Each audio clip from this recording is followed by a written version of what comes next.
Schiller's poem in honor of women, Würde der Frauen, is the result of much careful thought, and it appeals to the reader by its antithetic style and its use of contrast. But as an expression of the true praise which should be accorded to them, it is, I think, inferior to these few words of Joyce. Without women, the beginning of our life would be helpless, the middle devoid of pleasure, and the end of consolation. The same thing is more feelingly expressed by Byron in Sardanapalus. The very first of human life must spring from woman's breast. Your first small words are taught you from her lips. Your first tears quenched by her, and your last sighs, too often breathed out in a woman's hearing, when men have shrunk from the ignoble care of watching the last hour of him who led them. Act 1, Scene 2. These two passages indicate the right standpoint for the appreciation of women. You need only look at the way in which she is formed to see that woman is not meant to undergo great labor, whether of the mind or of the body. She pays the debt of life not by what she does, but by what she suffers, by the pains of childbearing and the care for the child, and by submission to her husband, to whom she should be a patient and cheering companion. The keenest sorrows and joys are not for her, nor is she called upon to display a great deal of strength. The current of her life should be more gentle, peaceful, and trivial than man's, without being essentially happier or unhappier. Women are directly fitted for acting as the nurses and teachers of our early childhood by the fact that they are themselves childish, frivolous, and short-sighted. In a word, they are big children all their life long, a kind of intermediate stage between the child and the full-grown man, who is man in the strict sense of the word. See how a girl will fondle a child for days together, dance with it, and sing to it, and then think what a man, with the best will in the world, could do if he were put in her place. With young girls, nature seems to have had in view what, in the language of drama, is called a striking effect, as for a few years she dowers them with a wealth of beauty and is lavish in her gift of charm, at the expense of all the rest of their life, so that during those years they may capture the fantasy of some man to such a degree that he is hurried away into undertaking the honorable care of them in some form or another, as long as they live, a step for which there would not appear to be any sufficient warranty if reason alone directed his thoughts. Accordingly, nature has equipped woman, as she does all her creatures, with the weapons and implements requisite for the safeguarding of her existence, and for just as long as it is necessary for her to have them.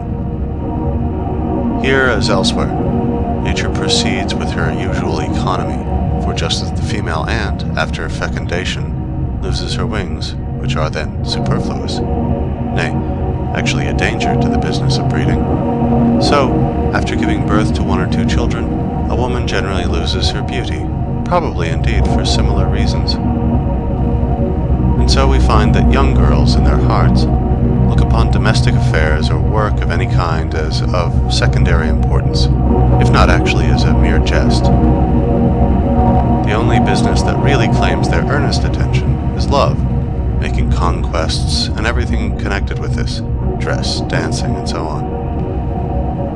The nobler and more perfect a thing is, the later and slower it is in arriving at maturity. A man reaches the maturity of his reasoning powers and mental faculties hardly before the age of 28.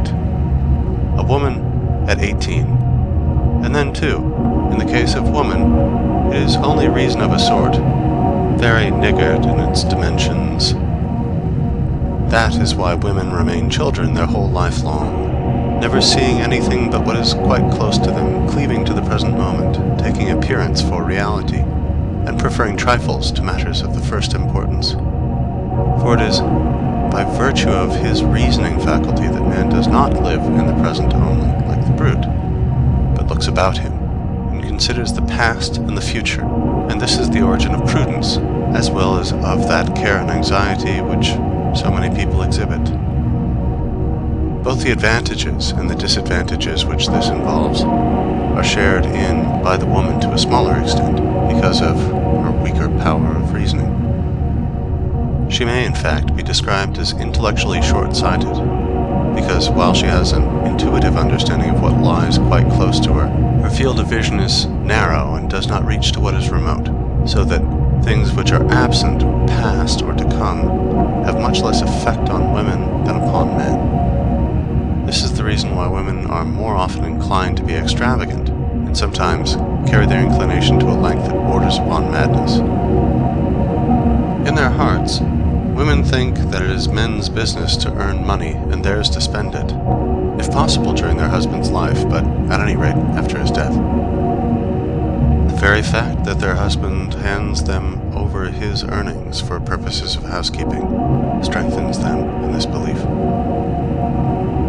However many disadvantages all this may involve, there is at least this to be said in its favor, that the woman lives more in the present than the man, and that, if the present is at all tolerable, she enjoys it more eagerly. This is the main source of that cheerfulness which is peculiar to women, fitting her to amuse man in his hours of recreation, and, in case of need, to console him when he is borne down by the weight of his cares.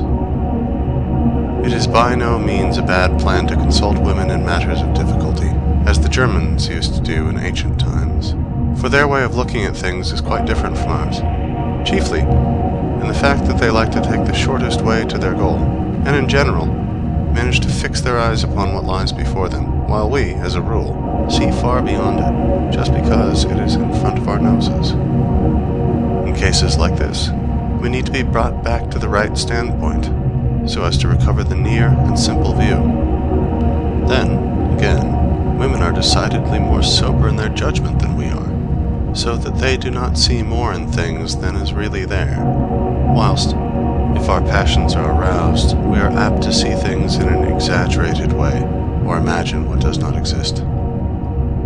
The weakness of their reasoning faculty also explains why it is that women show more sympathy for the unfortunate than men do, and so treat them with more kindness and interest, and why it is that, on the contrary, they are inferior to men in point of justice, and less honorable and conscientious.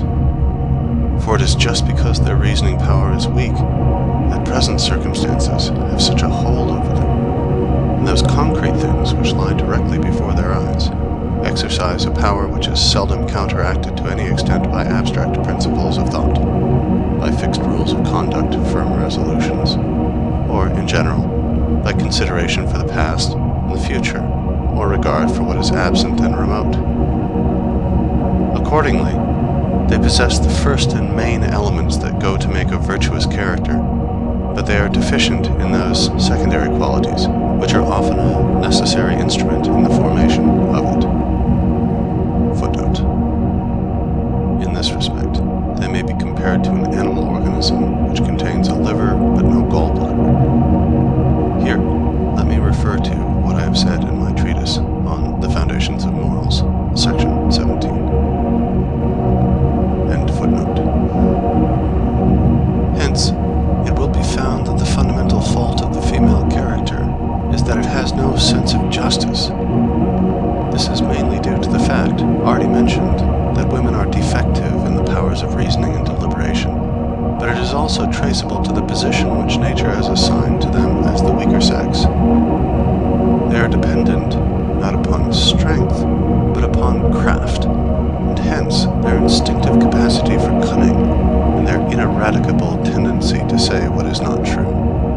For, as lions are provided with claws and teeth, and elephants and boars with tusks, and bulls with horns, and cuttlefish with its clouds of inky fluid, so nature has equipped woman for her defense and protection with the arts of dissimulation, and all the power which nature has conferred upon man in the shape of physical strength and reason has been bestowed upon woman in this form.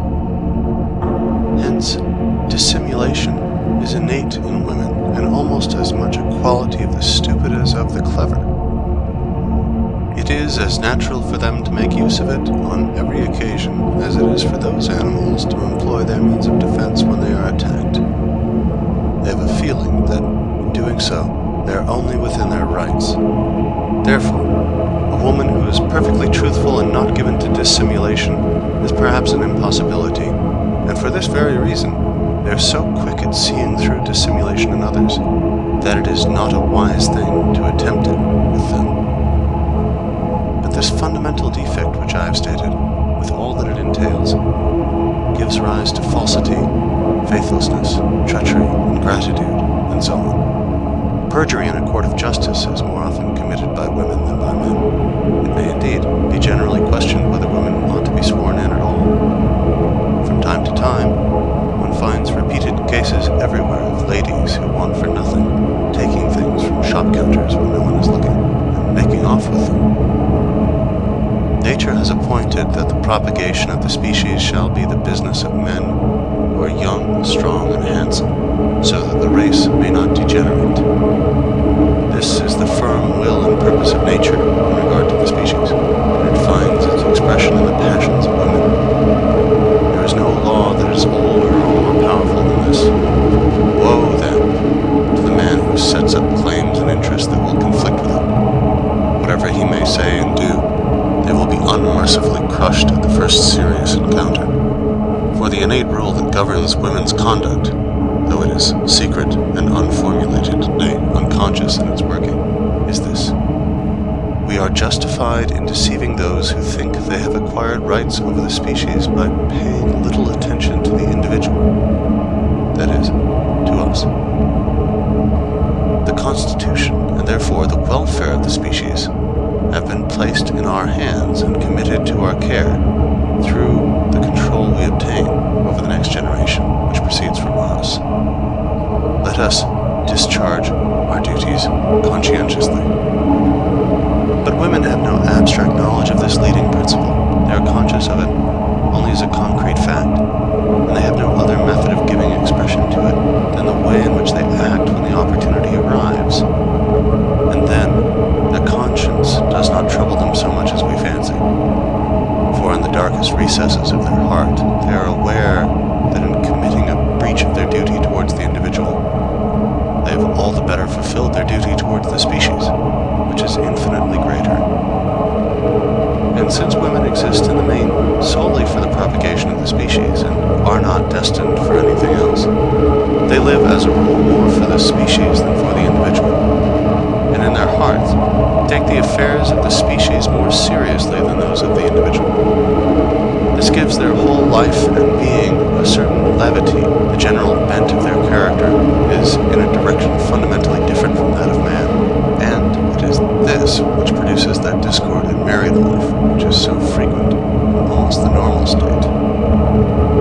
The natural feeling between men is mere indifference, but between women it is actual enmity.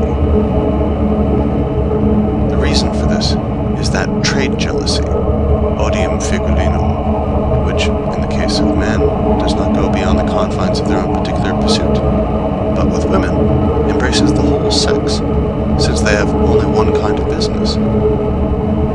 Even when they meet in the street, women look at one another like gulfs and ghibellines, and it is a patent fact that when two women first make acquaintance with each other, they behave with more constraint and dissimulation than two men would show in a like case. And hence it is that an exchange of compliments between two women is a much more ridiculous proceeding than between two men. Further, whilst a man will, as a general rule, always preserve a certain amount of consideration and humanity in speaking to others, even to those who are in a very inferior position, it is intolerable to see how proudly and disdainfully a fine lady will generally behave towards one who is in a lower social rank. I do not mean a woman who is in her service, whenever she speaks to her. The reason of this may be that with women, differences of rank are much more precarious than with us, because while 100 considerations carry weight in our case, in theirs there is only one, namely, with which man they have found favor, as also that they stand in much nearer relations with one another than men do, in consequence of the one-sided nature of their calling. This makes them endeavor to lay stress upon differences of rank. It is only the man whose intellect intellect is clouded by sexual impulses that could give the name of the fair sex to that undersized, narrow-shouldered, broad-hipped, and short-legged race. For the whole beauty of the sex is bound up with this impulse. Instead of calling them beautiful, there would be more warrant for describing women as the unaesthetic sex. Neither for music, nor for poetry, nor for fine art have they really and truly any sense or susceptibility. It is a mere mockery if they make a pretense of it in order to assist their endeavor to please. Hence, as a result of this, they are incapable of taking a purely objective interest in anything, and the reason of it seems to me to be as follows. A man tries to acquire direct mastery over things either by understanding them or by forcing them to do his will. But a woman is always and everywhere reduced to obtaining this mastery indirectly, namely through a man, and whatever direct mastery she may have is entirely confined to him. And so it lies in woman's nature to look upon everything only as a means for conquering man. And if she takes an interest in anything else, it is simulated, a mere roundabout way of gaining her ends by coquetry and feigning what she does not feel. Hence, even Rousseau declared, women have in general no love for any art. They have no proper knowledge of any, and they have no genius. No one who sees it all below the surface cannot fail to remark the same thing. You need only observe the kind of attention women bestow upon a concert, an opera, or a play. The childish simplicity, for example, with which they keep on chattering during the finest passages and the greatest masterpieces. If it is true that the Greeks excluded women from their theaters, they were quite right in what they did. At any rate, you would have been able to hear what was said upon the stage. In our day, besides, or in lieu of saying, "Let a woman keep silence in the church," it would be much to the point to say, "Let a woman keep silence in the theater." This might perhaps be put up in big letters on the curtain. And you cannot expect anything else of women if you consider that the most distinguished intellects among the whole sex have never managed to produce a single achievement in the fine arts that is really great, genuine, and original, or given to the world any work of permanent value in any sphere. This is most strikingly shown in regard to painting, where mastery of technique is at least as much within their power as within ours, and hence they are diligent in cultivating it, but still, they have not a single great painting to boast of, just because they are deficient in that objectivity of mind which is so directly indispensable in painting. They never get beyond a subjective point of view. It is quite in keeping with this that ordinary women have no real susceptibility for art at all, for nature proceeds in strict sequence, non facit saltum, and Huarte, in his Examen de Ingenios para las Ciencias, a book which has been famous for 300 years, denies women the possession of all the higher faculties. The case is not altered by particular and partial exceptions. Taken as a whole, women are and remain thoroughgoing Philistines and quite incurable. Hence, with that absurd arrangement which allows them to share the rank and title of their husbands, they are a constant stimulus to his ignoble ambitions. And further, it is just because they are Philistines that modern society, where they take the lead and set the tone, is in such a bad way. Napoleon's saying that women have no rank should be adopted as the right standpoint in determining their position in society. But as regards their other qualities, Chamfort makes the very true remark: they are made to trade with our own weaknesses and our follies, but not with our reason. The sympathies that exist between them and men are skin deep only, and do not touch the mind, or the feelings, or the character. They form the sexus sequior, the second sex, inferior in every respect to the first. Their infirmities should be treated with consideration, but to show them great reverence is extremely ridiculous and lowers us in their eyes. When nature made two divisions of the human race, she she did not draw the line exactly through the middle.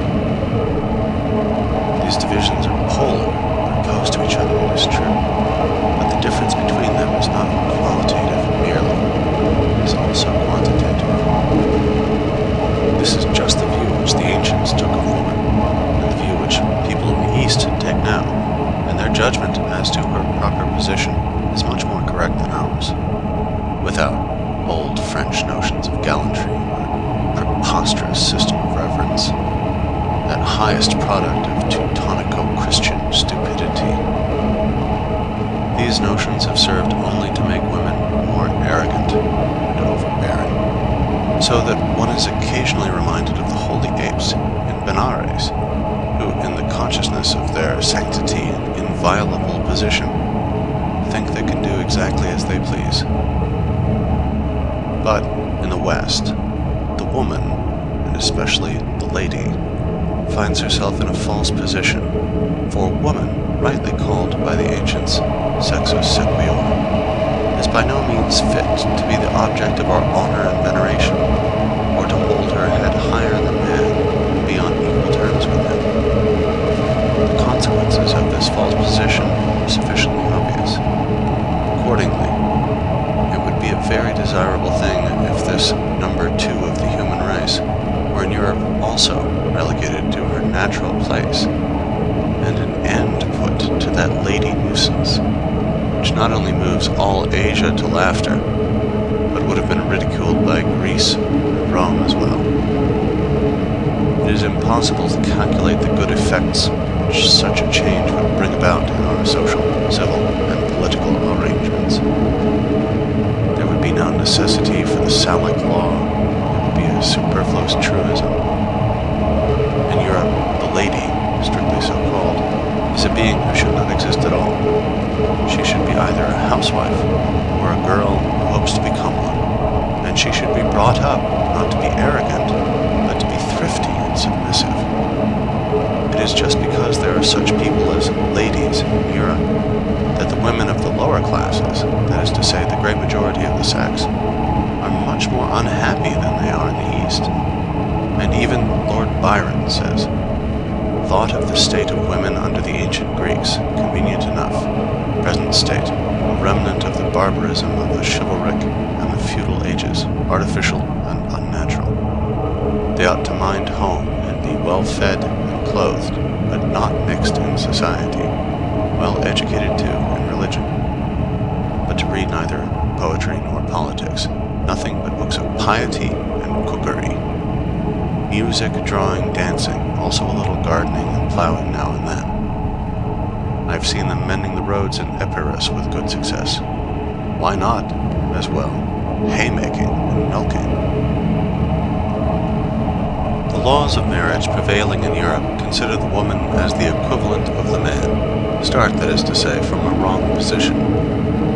In our part of the world where monogamy is the rule, to marry means to have one's rights and double one's duties.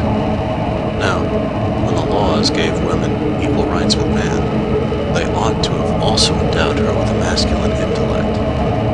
But the fact is that just in proportion as the honors and privileges which the laws accord to women exceed the amount which nature gives, is there a diminution in the number of women who really participate in these privileges, and all the remainder are deprived of their natural rights by just so much as is given to the others over and above their share.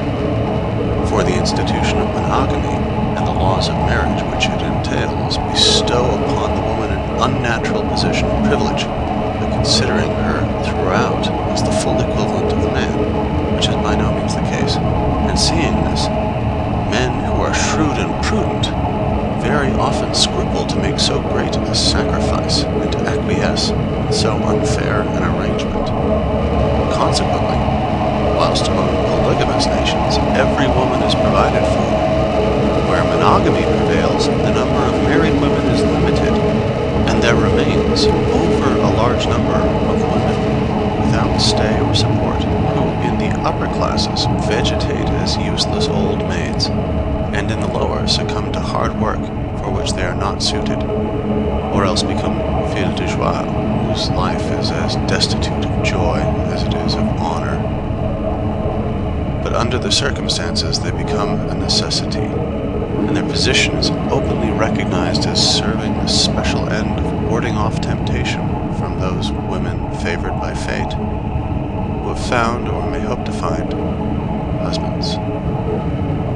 In London alone, there are 80,000 prostitutes. What are they but the women who, under the institution of monogamy, have come off worse?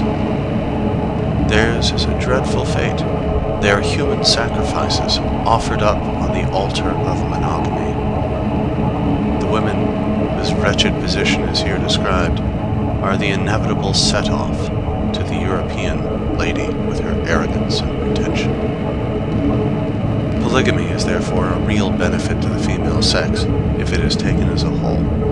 And from another point of view, there is no true reason why a man whose wife suffers from chronic illness or remains barren, or has gradually become too old for him, should not take a second.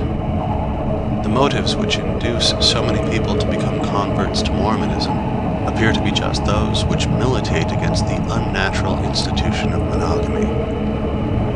Translator's note: the Mormons have recently given up polygamy and received the American franchise in its stead.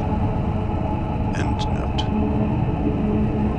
Moreover, the bestowal of unnatural rights upon women has imposed upon them unnatural duties, and, nevertheless, a breach of these duties makes them unhappy. Let me explain. A man may often think that his social or financial position will suffer if he marries, unless he makes some brilliant alliance. His desire will then be to win a woman of his own choice under conditions other than those of marriage, such as will secure her position and that of the children. However fair, reasonable, fit, and proper these conditions may be, and the woman consents by foregoing that undue amount of privilege which marriage alone can bestow, she to some extent loses her honor, because marriage is the basis of civic society. And she will lead an unhappy life, since human nature is so constituted that we pay an attention to the opinion of other people which is out of all proportion to its value. On the other hand, if she does not consent, she runs the risk either of having to be given in marriage to a man whom she does not like, or of being landed high and dry as an old maid. For the period during which she has a chance of being settled for life is very short. And in view of this aspect of the institution of monogamy, Thomasius's profoundly learned treatise, De Concubinatu, is well worth reading, for it shows that, amongst all nations and in all ages down to the Lutheran Reformation, concubinage was permitted, nay, that it was an institution which was to a certain extent actually recognized by law and attended with no dishonor. It was only the Lutheran Reformation that degraded it from this position. It was seen to be a further justification for the marriage of the clergy, and then, after that, the Catholic Church did not dare to remain behindhand in the matter. There is no use arguing about polygamy. It must be taken as de facto existing everywhere, and the only question is as to how it shall be regulated. Where are there, then, any real monogamists? We all live, at any rate for a time, and most of us always, in polygamy. And so, since every man needs many women, there's nothing fairer than to allow him, nay, to make it incumbent upon him, to provide for many women. This will reduce woman to her true and natural position as a subordinate being, and the lady, that monster of European civilization and Teutonico-Christian stupidity, will disappear from the world, leaving only women, but no more unhappy women, of which Europe is now full. In India, no woman is ever independent, but in accordance with the law of Mamu, she stands under the control of her father, her husband, her brother, or her son. It is, to be sure, a revolting thing that a widow should immolate herself upon her husband's funeral pyre. But it is also revolting that she should spend her husband's money with her paramours, the money for which he toiled his whole life long, in the consoling belief that he was providing for his children. Happy are those who have kept the middle course, medium tenuere fiat. The first love of a mother for her child is, with the lower animals as with men, of a purely instinctive character, and so it ceases when the child is no longer in a physically helpless condition. After that, the first love should give way to one that is based on habit and reason, but this often fails to make its appearance, especially where the mother did not love the father. The love of a father for his child is of a different order and more likely to last, because it has its foundation in the fact that in the child he recognizes his own inner self. That is to say, his love for it is metaphysical in origin. In almost all nations, whether of the ancient or the modern world, even amongst the Hottentots, property is inherited by the male descendants alone. It is only in Europe that a departure has taken place, but not amongst the nobility order. That the property which has cost men long years of toil and effort, and been won with so much difficulty, should afterwards come into the hands of women, who then, in their lack of reason, squander it in a short time, or otherwise fool it away, is a grievance and a wrong as serious as it is common, which should be prevented by limiting the right of women to inherit. In my opinion, the best arrangement would be that by which women, whether widows or daughters, should never receive anything beyond the interest of life on property secured by mortgage, and in no case the property itself or the capital, except where all male descendants fail. The people who make money are men, not women, and it follows from this that women are neither justified in having unconditional possession of it, nor fit persons to be entrusted with its administration. When wealth, in any true sense of the word, that is to say funds, houses, or land, is to go to them as an inheritance, they should never be allowed the free disposition of it. In their case, a guardian should always be appointed, and hence they should never be given the free control of their children, whenever it can be avoided.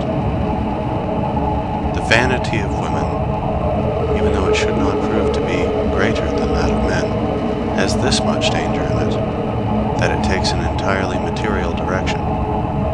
They are vain, I mean, of their personal beauty, and then of finery, show, and magnificence. That is just why they are so much in their element in society. It is this, too, which makes them so inclined to be extravagant, all the more as their reasoning power is low. Accordingly, we find an ancient writer describing woman as, in general, of an extravagant nature. Gune to synolon esti depaneron fusi. But with men, vanity often takes the direction of non-material advantages, such as intellect, learning, courage. In the Politics, Aristotle explains the great disadvantage which accrued to the Spartans from the fact that they conceded too much power to their women by giving them the right of inheritance and dower, and a great amount of independence. And he shows how much this contributed to Sparta's fall. May it not be the case in France that the influence of women, which went on increasing steadily from the time of Louis XIII, was to blame for that gradual corruption of the court and the government which brought about the Revolution of 1789, of which all subsequent disturbances have been the fruit. However that may be, the false position which women occupy, demonstrated as it is in the most glaring way by the institution of the lady, is a fundamental defect in our social scheme, and this defect, proceeding from the very heart of it, must spread its baneful influence in all directions. That woman is by nature meant to obey may be seen by the fact that every woman who is placed in the unnatural position of complete independence immediately attaches herself to some man by whom she allows herself to be guided and ruled. It is because she needs a lord and master. If she is young, it will be a lover. If she is old, a priest.